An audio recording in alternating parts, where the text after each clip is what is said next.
আল হজ্জ আরাফা, আরাফায় অবস্থান করাটাই হলো হজের মূল এবং প্রধান অনুষঙ্গ।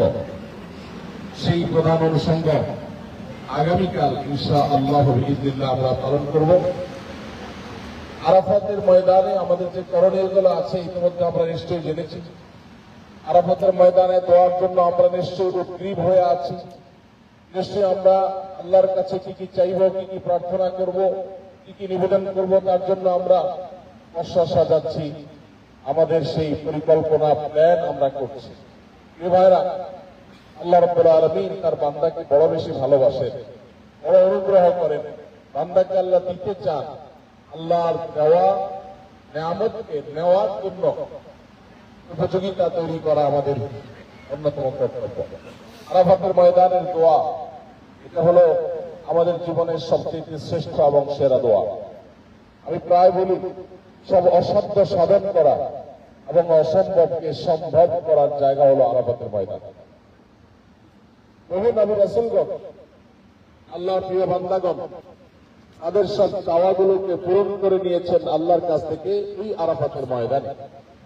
সেজন্য আরাফাতের ময়দানে উপস্থিত হওয়ার আগে আমাদের যে আবেগ, আমাদের যে অনুভূতি, আমাদের যে অনুভব, আমাদের অন্তর জগতের যে অবস্থা, সেটার প্রতি আমাদের বিশেষভাবে মনোযোগ দিতে হবে।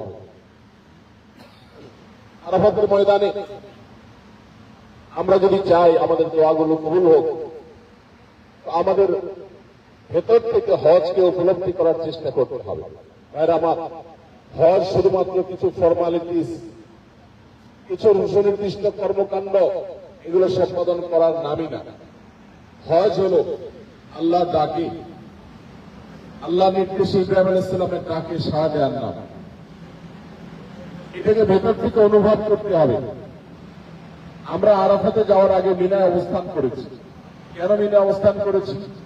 আজকে ৮ই জিলহজ। মিনায় অবস্থান করাটা কি ফরজ নাকি ওয়াজিব? সুন্নাত। কেউ যদি মিনায় অবস্থান না করে সরাসরি আরাফাতের ময়দানে চলে যান, তাহলে সেক্ষেত্রে তার হজ হবে নাকি হবে না? হবে ইনশাআল্লাহ। এখন প্রশ্ন হলো, আমরা মিনায় কেন অবস্থান করেছি? আমরা তো ডাইরেক্ট আরাফায় যেতে পারতাম। আমরা কিন্তু আসলে আজকে ৮ তারিখে মিনায় এসেছি, এটাই মুখ্য উদ্দেশ্য না। আমরা মূলত যেতে চাই কোথায়? আরাফা।